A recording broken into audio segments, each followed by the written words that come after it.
다 함께 찬양 드리겠습니다.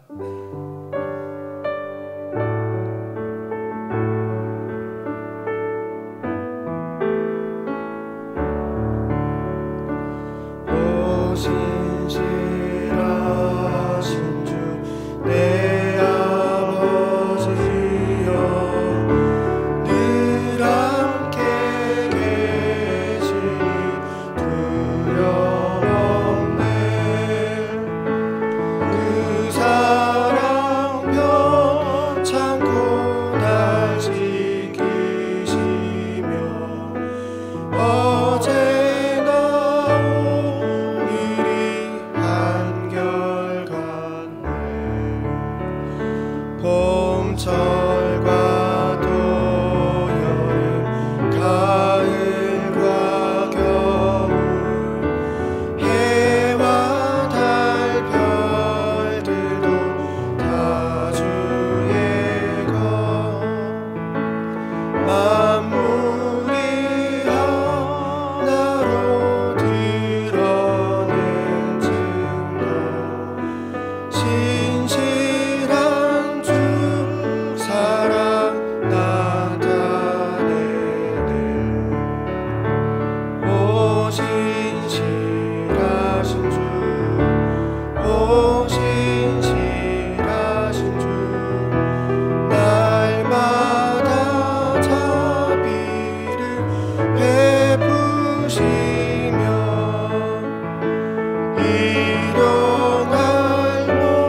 제목을 보시면서 합심해서 기도하겠습니다. 하나님을 주인으로 모시고 섬기는 해를 맞아 내가 내 인생의 주인 되었던 것을 회개하며 주인 삼았던 모든 것을 내려놓고 하나님을 나의 진짜 주인으로 모시고 살아가게 하소서. 그리고 내 인생의 참 주인이신 하나님께 모든 것을 맡기고 순종할 때 책임져 주시고 보호하시며 인도하시는 은혜를 누리며 살게 하소서. 나라와 시대를 지키고 교회와 다음 세대를 지킬 수 있도록 포괄적 자비와 제목과 포괄적 성교육을 막아 주옵소서. 뿐만 아니라 교회를 무너뜨리려고 하는 모든 악한 정책과 시도들이 무너지게 하옵소서.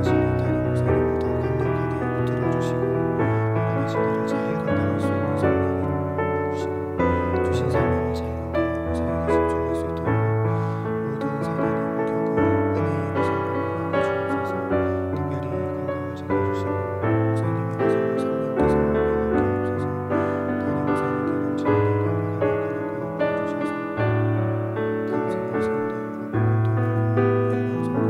특별히 건강을 지켜주시고 목사님의 가정을 성령께서 영원케 하옵소서. 담임 목사님께 넘치는 영광과 강력한 은혜를 주셔서 다음 세대를 세우는 일과 복음 통일과 영광 선교를 하나님을 주인으로 모시고 섬기는 해를 맞아 내가 내 인생의 주인 되었던 것을 회개하며 주인 삼았던 모든 것을 내려놓고 하나님을 나의 진짜 주인으로 모시고 살아가게 하소서. 그리고 내 인생의 참 주인이신 하나님께 모든 것을 맡기고 순종할 때 책임져 주시고 보호하시며 인도하시는 은혜를 누리며 살게 하소서. 나라와 이 시대를 지키고 교회와 다음 세대를 지킬 수 있도록 포괄적 차별금지법과 포괄적 성교육을 막아 주옵소서. 이뿐만 아니라 교회를 무너뜨리려고 하는 모든 악한 정책과 시도들이 무너지게 하옵소서. 이 어려운 때에 우리 교회를 이끌어가시는 담임 목사님을 더 강력하게 붙들어 주시고 코로나 시대를 잘 감당할 수 있는 성령의 지혜를 주시고 주신 사명을 잘 감당하고 사역에 집중할 수 있도록 모든 사단의 공격을 은혜의 불성곽으로 막아 주옵소서. 특별히 건강을 지켜주시고 목사님의 가정을 성령께서 평안케 하옵소서. 담임 목사님께 넘치는 영감과 강력한 영권을 부어주셔서 시대적 사명을 힘있게 감당하게 하시고 다음 세대를 세우는 일과 복음 통일과 열방 선교를 잘 감당할 수 있게 하옵소서. 하나님 아버지, 이 시간 말씀을 듣습니다. 우리에게 은혜를 주셔서 말씀을 통해 우리 눈이 밝아지고 마음에 기쁨이 임하고 새 힘과 용기를 얻도록 은혜 베풀어 주옵소서. 우리 주 예수 그리스도의 이름으로 기도드립니다. 아멘. 오늘 우리들에게 주시는 하나님 말씀은 출애굽기 1장 1절에서 14절 말씀입니다. 구약성경 82면입니다. 출애굽기 1장 1절에서 14절 말씀을 입으로 교독하겠습니다. 야곱과 함께 각기 권속을 데리고 애굽에 이른 이스라엘의 아들들의 이름은 이러하니 르우벤과 시므온과 레위와 유다와 이사갈과 스불론과 베냐민과 단과 압들과 갓과 아세리요. 이미 애굽에 있는 요셉까지 야곱의 혈속이 모두 70인이었더라. 요셉과 그의 모든 형제와 그 시대의 사람은 다 죽었고 이스라엘 자손은 생육이 중다하고 번식하고 창성하고 심히 강대하여 온 땅에 가득하게 되었더라. 요셉을 알지 못하는 새 왕이 일어나서 애굽을 다스리더니 그가 그 신민에게 이르되 이 백성 이스라엘 자손이 우리보다 많고 강하도다. 자, 우리가 그들에게 대하여 지혜롭게 하자. 두렵건대 그들이 더 많게 되면 전쟁이 일어날 때 우리 대적과 합하여 우리와 싸우고 이 땅에서 갈까 하노라 하고 감독들을 그들 위에 세우고 그들에게 무거운 짐을 지워 괴롭게 하여 그들로 바로를 위하여 국고성 비돔과 람셋을 건축하게 하니라. 그러나 학대를 받을수록 더욱 번식하고 창성하니 애굽 사람이 이스라엘 자손을 인하여 근심하여 이스라엘 자손의 역사를 엄하게 하여 고역으로 그들의 생활을 괴롭게 하니 곧 흙이기와 벽돌 굽기와 농사의 여러 가지 일이라. 그 시키는 역사가 다 엄하였더라. 아멘. 아멘.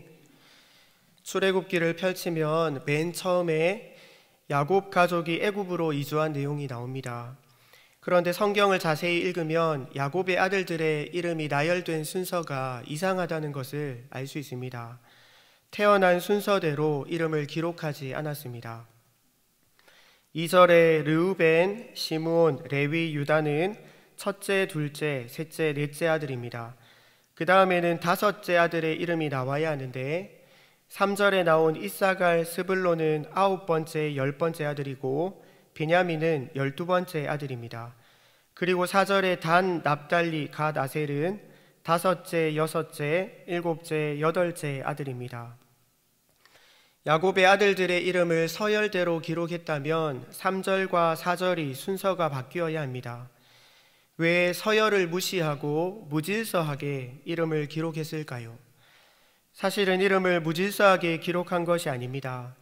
야곱에게는 4명의 아내가 있었는데 야곱의 아내의 서열대로 아들들의 이름을 기록했습니다. 르우벤, 시므온, 레위, 유다, 이사갈, 스불론은 야곱의 첫 번째 아내인 레아의 아들입니다. 베냐민은 두 번째 아내였던 라헬의 아들이고 단, 납달리는 세 번째 아내였던 비라의 아들이고 갓, 아셀은 네 번째 아내인 실바의 아들입니다. 그리고 여기 이름이 빠져있는 요셉은 이미 애굽에 있었다고 5절에서 말씀합니다. 오늘 본문에서 야곱의 아들들의 이름을 태어난 순서가 아니라 목의 중심으로 구분해서 기록한 이유가 있습니다. 야곱 가족이 애굽으로 이주한 내용은 창세기 46장에 더 자세하게 나옵니다. 애굽으로 내려간 이스라엘 가족의 이름은 이러하다라고 기록하면서 르우벤, 시므온, 레위, 이사갈, 스불론의 아들은 누구인데 이들은 레아에게서 난 자손들이다 라고 소개합니다.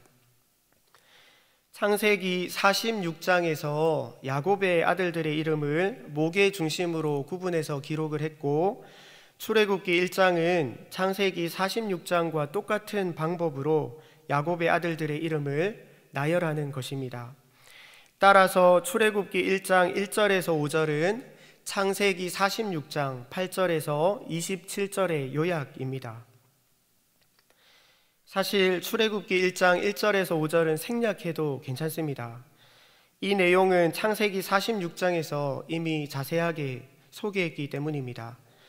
그리고 출애굽기는 6절부터 시작해도 출애굽기 1장은 6절부터 시작해도 전혀 이상하지 않습니다. 요셉과 그의 모든 형제와 그 시대 사람은 다 죽었고 6절부터 시작하면 오히려 내용이 더 자연스럽습니다. 그런데 굳이 창세기에서 언급했던 내용을 한 번 더 요약해서 기록하고 있습니다. 왜 이렇게 했을까요? 출애굽기 1장 1절에서 5절 내용은 창세기와 출애굽기를 긴밀하게 연결합니다. 출애굽기에서 하나님이 본격적으로 이스라엘 백성을 구원하시는데 하나님이 구원하시는 이 백성이 바로 야곱의 자손이라는 것을 강조합니다. 하나님께서 창세기에서 믿음의 조상들과 약속하셨는데 그 약속을 출애굽기에서 신실하게 이행하고 있다는 것을 암시합니다. 출애굽기 1장 1절에서 5절에는 이런 의미가 담겨 있습니다. 창세기 50장에서 출애굽기 1장으로 넘어오는 동안 많은 시간이 지났습니다. 세월이 흘러서 많은 것들이 변했는데 세 가지 큰 변화가 있었습니다.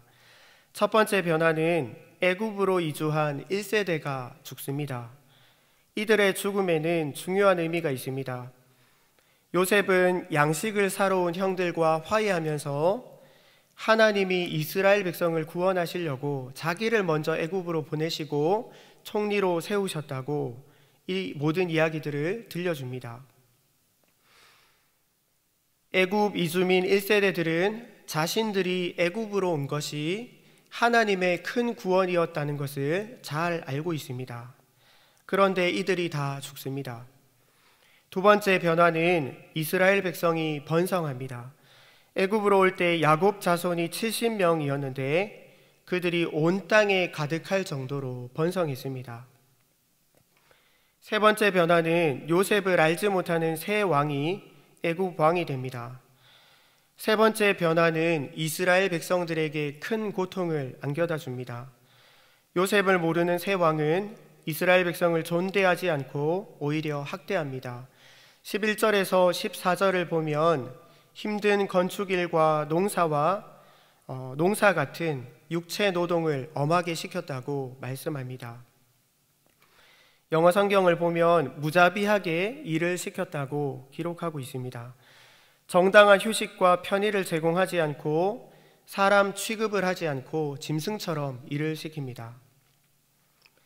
애굽 왕이 이스라엘 백성을 학대한 이유가 9절 10절에서 나오는데, 이스라엘 백성이 숫자가 많아져서 강해졌기 때문에 만약에 전쟁이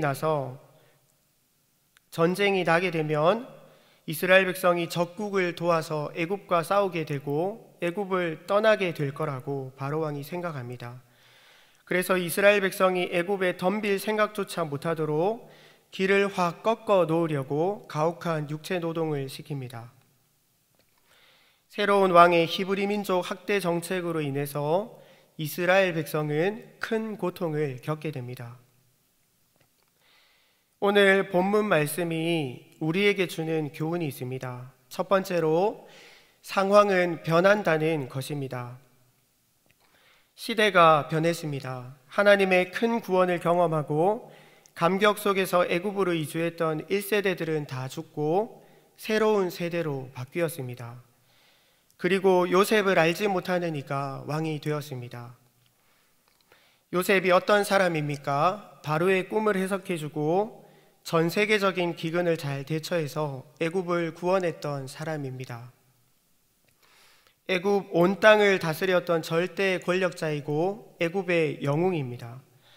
요셉을 알고 요셉을 지지하는 왕이 애굽을 다스릴 때는 이스라엘 백성들이 대접을 받으면서 잘 지낼 수 있었습니다.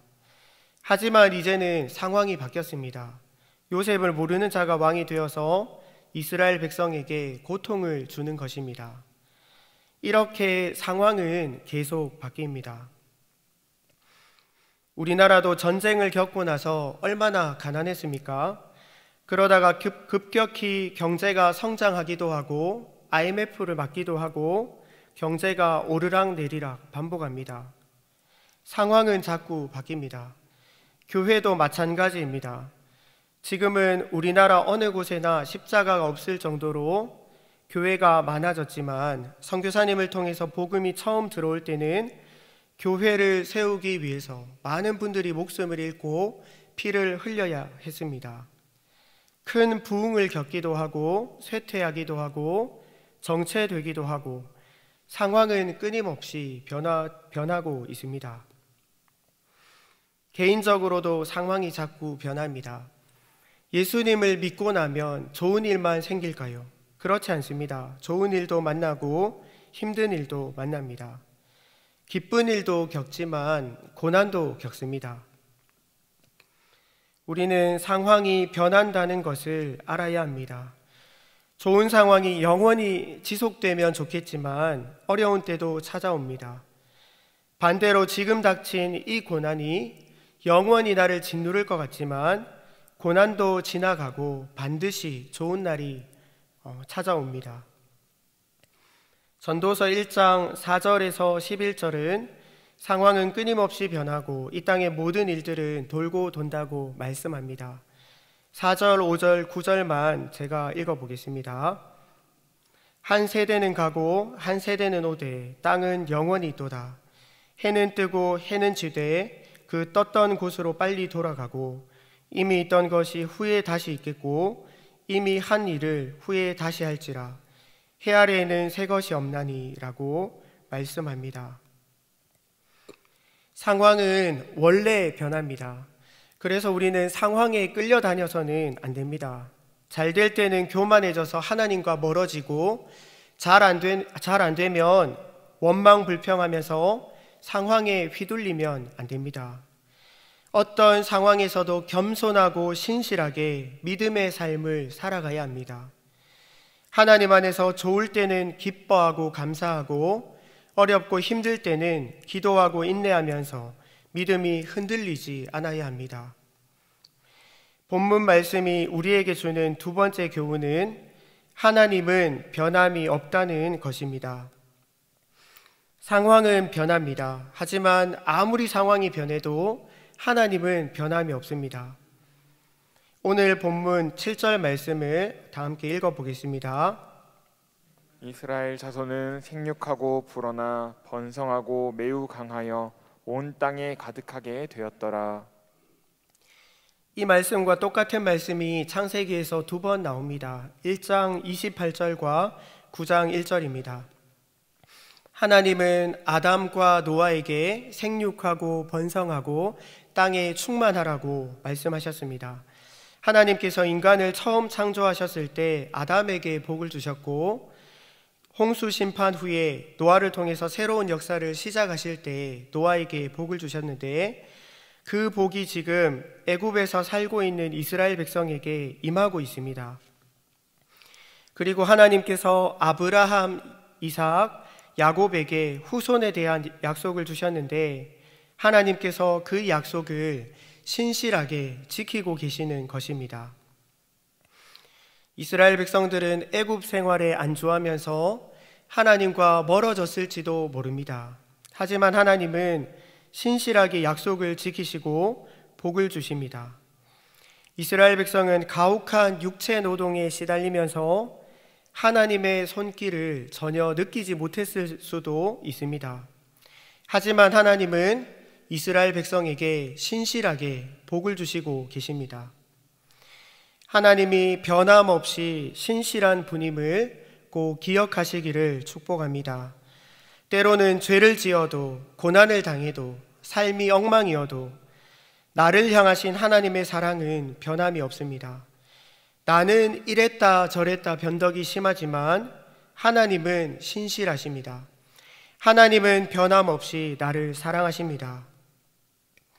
때로는 내가 어떤 기도의 제목으로 기도했는지 잊어버렸을지라도 하나님은 내 기도를 잊지 않으시고 신실하게 응답하십니다.